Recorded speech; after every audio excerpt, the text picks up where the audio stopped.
Hai. Kule. Ấy vừa rú hết tạ. Cơ. Mọc khóc mày hay. Vashit bụi lính. Thì tất cả vashit ngâm hi ẩn vang khóc bằng. Hi check con ami.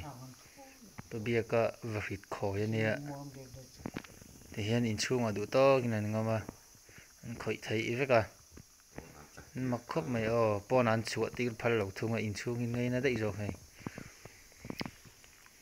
Hiện in chung mà đủ to cái mình bulan om thấy rất mẹ. Vashit ta chân ăn vang ve khóc này tiếng gì. Kaptia kapek cho cho nó saram hi. Aron cho con. Ấy là đứa em. Đủ tóc to mì. Mà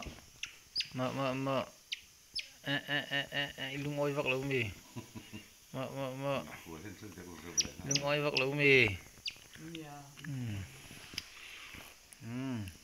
Bạn em là khôi lẩu lên xin ngâm mồ. Trong cái chuyện em là cái in thiên quân gì.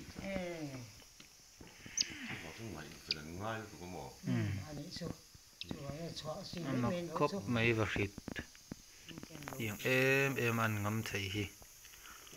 Vang ve khóc bằng. Nụ bàn nha đâm rel này chôn hay. Kêu thấy nghe yang ăn kín lọ chôn. Ăn tùy ngạ.